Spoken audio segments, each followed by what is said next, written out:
Hello, Jill. It's good to finally meet you. And can you tell us a little bit about, just tell us about yourself, where you teach, and what got you into wanting to be a biblical scholar? So I teach at Ridley College in Melbourne. I teach Hebrew and Old Testament. Um, I just love the Old Testament. I guess when I was studying Hebrew, I thought, why do anything else for your entire life? Though I have done some other things in my entire life. The thing I like the best is Jeremiah. Okay. And I got into Jeremiah because I used to do some like graduate seminars in Jeremiah.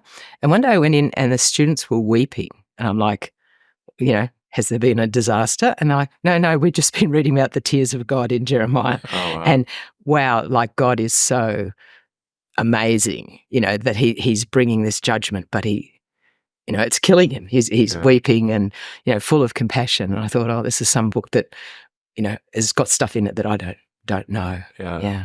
I don't think I've seen too many people light up when they talk about the Hebrew language. When did that start? Like, was that? That was early MDiv. So I did Greek first, which was good. I thought that was good until I got to Hebrew. But everybody says about Hebrew who likes Hebrew, it's like black and white and color. It's like, watching a movie compared with actually swimming. It was Jacques Cousteau. It's just, you're just like right in there with the people and God and all the stuff that's happening there.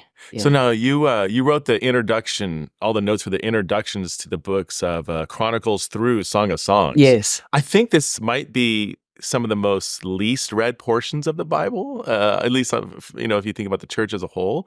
Do you have anything off the top of your head, like some things that Christians might not know about any of these books? Chronicles comes to mind because I talk to people that say, well, I already read Kings, so why read it again in Chronicles?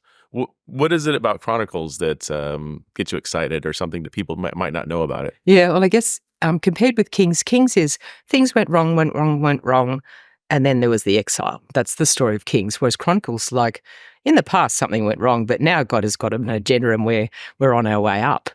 So it's the return and the rebuilding and the vision of the temple and so many names treasured of the past. It's a very hopeful book. Yeah. Yeah, and really good about women. There's all kinds of women in there. You think, oh, another woman, which there is in Kings too, actually. Kings has doesn't have the names of the wives of the northern kings, but it has the names of the wives of the southern kings. Like, it's not just like, and some king had some woman who produced an heir, but, these two people together made this new king. And that's very moving.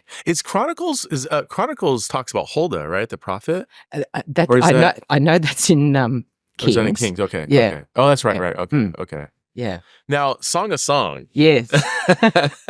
That's the early rabbis sometimes discourage people from reading it. I mean, it's one of the most sexually, I don't want to say explicit because it's very metaphorical, but it's and I'm reading it, I'm like, wow, is it talking about what I think it's talking about? Well, the rabbis actually kept young men from reading. Okay. Because it's a book for high, mature, scholars and mature, Jewish men. So they, it's got wonderful names about being the most wonderful book in the whole of the Old Testament, and like for Jews, the Bible. Yeah. So there are a lot of different views, aren't there? That it's just allegorical and we don't have to worry about the seamy parts or the steamy parts. And then other people take it, like we went on a marriage weekend and you're supposed to read it to each other, the parts, Yeah. So different things. But recently, what's really struck me about that book is the way that it portrays women. The woman in there, she's got agency. She, she says, "Hey, come and be with me here or there," and the lover loves all of her. Like one of my friends, Erin Martine Hutton, she wrote a chapter for one of our books about the headless women of Hollywood. That pornography doesn't want this part. It's just got a certain amount of anatomy that it's very interested in. But that guy, he loves her eyes, he loves her teeth, he loves her hair, he loves listening to her. They're both really engaged as people. So there is the whole sexual thing, which is also really interesting. But just the relationship. Some people talk about it as the Garden of Eden being restored. You know, Right. the relationship before they made the mess in the Garden of Eden, Yeah. because there's a lot of Edenic imagery, gardens and flowers and sunsets and all that stuff, grapes. Yeah. So is it appealing to creation? Is it interacting with creation throughout the song? I mean, or how would you describe the Song of Songs relationship to creation? Yeah, so I don't think it's polemical like, hey, let's go back to Eden. Okay. But it's more like a imaginative trip where we, you know, like we know what that was like, and that's not what our today life is like, but maybe a what if. Here we are, you know, a man and a woman in a unspoiled setting, having the kind of relationship that is really marvelous. But on the other hand, there's a time where the woman, he knocks on the door, she goes out in the street, she can't find him, and the other men in the street assault her, actually. So it's got this horrible, you know, like assault scene. So it's not like, perhaps that's the snake in the garden. I don't think that's what's happening, but there is evil in the book, which is disruptive, but the relationship between herself and the lover is not poisoned. Wow. I had somebody ask me, I think it was a student a long time ago, like, why is this book in the Bible? Yes. Like, why have a book that's just about sexuality and these very kind of like sometimes graphic images and stuff? How would you answer that? Someone says, well, what? Yeah. Why is this book in here? You know? I think it's helpful to think about where it's placed in the Bible. Not that it was put there at the beginning because they didn't have any arrangement, but you know, it's with Proverbs and, you know, Psalms and Ecclesiastes. So it's in that group of thinking about real life things, not so much a historical story. And in the ancient Near East, there are a lot of poems like the Song of Songs. When I teach it, I say, this is just like the such and such, you know, from some other ancient culture. And it also has like the My Sister, My Bride. That's a thing in the ancient Near East. So we're like, oh, the sister, the bride, you know, but that's actually a thing in that kind of poetry. And then I say, and they have this imagery, which I'm not going to talk to you about because it's just like the Song of Songs. You know, we're in the mixed class, we won't go there. But, you know, so I think that's part of their life. Like we have movies, we have music, you know, they had stuff and they weren't, like you've got to get in the Old Testament and not the New Testament. You know, New Testament, there's all this sort of weird stuff around relationships between men and women. Not about God thinking there were weird things, but the culture that they're in, that Greco-Roman culture, very weird. Whereas in the Old Testament, you know, they danced and they sang and they drank their wine and they had their wife or their husband and, you know, like the stuff about delighting in your wife and things like that to old guys, you know, like don't chase young ladies, you know, stick with the one that you set off with. It's not like you should do this because it would be awful if you didn't. It's like delight. You know, keep delighting. So they're much more comfortable, I think. And so it's not like, oh, let's do something about sex. It's like, well, here's another part of life. We drink, we sleep with our wife, we, you know, look after our children, we mow the field. It's very earthy. I mean, it's very natural. Going back to the agency of women, both in Chronicles and in Song of Songs. In the whole Old Testament. Okay. In the whole Old Testament. I don't think any women submit, for example, in the Old Testament. I'm not saying anything mean about the New Testament, but in the Old Testament, there's just a whole difference. There's a lot. Even, I just recently came across a book that was pointing this out. And it was like, I mean, all these stories I'm familiar with, but I'm like, even some of the bad women, it's like they still have power and agency and influence. They do, but then any bad people get power, don't they? But what is fun is the really good characters. Like you think of Ruth, you know, I mean, she's not a mouse, but she is very, like, doesn't put herself forward. But she makes this choice to go with Naomi to a foreign country and then, you know, and she goes to Boaz in the night and, you know, gets under his robe. Like, this is not like, you know, I'll wait and see what should happen, you know, and, you know, Esther. You know, she's just like quietly like enjoying being the queen. And then Mordecai says, for such a time as this. And so she goes into action with this incredible banquet plan that ends up with saving the whole Jewish people. Is that unusual in ancient literature? Like if I transport myself back to that time and was reading just culture, other literature and everything, and then I came across the Hebrew Bible, would I be like really shocked at how much agency is described for women? I think not at all. There were... Most of the other cultures had priestesses. Okay. Sometimes all the priestly persons were women Yeah. in some of the cultures. So they were used, and they were often high caste as well. So, there was just women prophets were right throughout the ancient Near East. So there are women prophets like Huldah. Sure.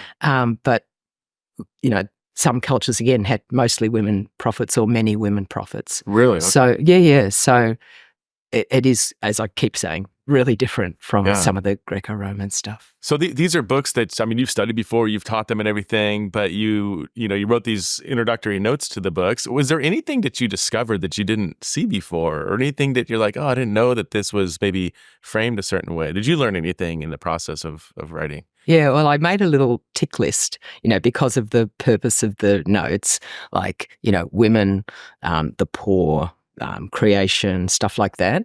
And so I'm like, okay, what has this book got to say about this each time? And it was really interesting, the difference in some of the books. Like, I wouldn't recommend Ezra and Nehemiah or even Ecclesiastes, actually, for a women's study about what women should do, because there's not many women in them, and when they are there, not much exciting is happening for them. But then there are other books, Esther, Song of Songs, Chronicles, where there's a whole richness. Psalms probably was all written by men, but using a lot of feminine imagery. Right. So that's kind of really nice. Like, sometimes we're like, well, I'm a man, so I can use man imagery, and you're a woman, so you should use that girly stuff. But the male writers are really comfortable, using, like this, the one about the breastfeeding, that I reckon was written by a bloke, but a bloke who loved either his wife or his sister or something, and their relationship with the child, and he uses that to image the relationship with God. Yeah, that's good. Ecclesiastes, that's a hard one to understand. It seems like so cynical sometimes, or so, as I'm like, is this accurate? Like, and isn't that kind of the tension in the book? Like, you're not quite sure when the author's speaking in a way that represents kind of a God's view of things, or when it's kind of a pessimistic human view of things. Is that, or how would you describe the difficulty of that in the book? Yeah. I think, again, the ancient Near Eastern setting is good because they have that kind of literature. Okay. It's a, like we have noir movies. You don't go there to see, a happy ever after sunset scene, do you? You go into a noir movie and, it's going to be dark. So, there's like a conversation between a man and his soul in the Egyptian setting, and other stuff like that, where people are like, oh, it's really bad, or I don't know what's happening in life. And I remember probably, like 10 or so years ago, people were preaching that all the time because it really resonated with how lots of people were feeling that there's no meaning and whatever, and using the book to connect, like just not like, it's not meaningless, Jesus is the Lord, but like, wow, well, let's get inside this and think, what is the structure of meaninglessness, and then how could that be good? I think myself that the guy did have a firm faith, like he has it at the end, just fear God and do the commandments, but he allows himself. I think this is the beauty of Ecclesiastes. There's room to say, it's not lament, but it's like a lament psalm. There's room to say, God, I think you're making a mess of the universe, and particularly of my life, and I don't like you very much at the moment. You're allowed to do that. And so we're a bit like, they're saying mean things about God. They're a bit confused about life. Don't they know the 4 spiritual laws? But there's room, and look at Job. I mean, 42 chapters and more than 30 are whinging and bad theology. The friends are giving Job whinges and the others give bad theology. And you're like, you could have tidied that, if you had a good editor, you could have got it down to like a 4-week sermon series instead of, So I think that's kind of good to think of the room. That's the same as the sexuality, isn't it? Like, there's just room in the Old Testament for all of life. And the New Testament is just piggybacking on that. So they don't have 40 chapters of Job in the New Testament because they've got 40 chapters of Job, 42 chapters already. So they're just assuming that you've read the Song of Songs and Job and everything. So they tell you the bit you don't know, which is Jesus the Lord and he's coming back and that stuff. Yeah. But they're assuming all that depth of Proverbs and Psalms and Ecclesiastes and Song of Songs as like just your daily. Yeah. That's a great point. I mean, that shows that there's a necessary unity to the canon, right? I mean, if you just read the New Testament without the Old, you're missing out on the whole, not just foundation, but the whole story, really. And the mindset. Yeah. Like people like, oh, maybe we don't need to do justice. And I'm like, well, have you ever read Deuteronomy? What about Jeremiah? What about Isaiah? All the stuff in the prophets is about injustice. Right. And Deuteronomy, it says, well, what I'm really interested in, Deuteronomy 10 is like, look after the orphans and the widows and the strangers, the ger, who are the displaced persons among you. Right. And we're like, oh, I wonder what I should do about this social issue. And you're like, well, you read Deuteronomy, you don't have a question. You just, we have the question how, not, whether, yes or no. Not whether. One of the themes of the study Bible is that the Bible contributes not just to our private, personal faith, but to our public faith. That's, all throughout the study notes, people are kind of exploring and drawing out kind of what you were just saying about, things like justice, not just your individual prayer life, which both are important, but is there anything that comes to mind in the books you covered? And you covered a lot of books that really contributes to our public faith, cultural issues, broader issues that transcend just the individual person. Yeah. I thought about this question on the way, and I probably more focused in like being a person in the world. So not what you say in the pub. Well, it is what you say in the public square. Treat women like this. What about the poor? Don't pull hair if you're Nehemiah. That was the men's hair that he pulled. I was so happy to read that. I thought, oh, he's pulling the women's hair, but he was pulling the men's hair, which is not nice. But at least it was. Would worse. The men could push back if they wanted to. Yeah. So. Yeah, there are things to avoid, arrogance in public places, but there's also this rich way of life that I think we can bring into the public square, as well as actual comments about politics and so on, which are there. But the thing that really struck me was this very rich way of living that we can model. Like the Jews were supposed to be the light to the nations, and it wasn't just that they had the message that they could pass on, but that they lived in this way that showed the love of God and the power of God and the this rich stuff we've been talking about. This is the way God wants us to live. Yeah, good. Well, thank you, Jill. Really, really appreciated your contribution to the Bible, and I'm so excited for people to read your notes. I think they're not just academically responsible, but also very clear and just very personal. I could tell you teach students and not just other academics. So thank you so much for your contribution. Yeah, thanks. It was really great being a part of that project. Great.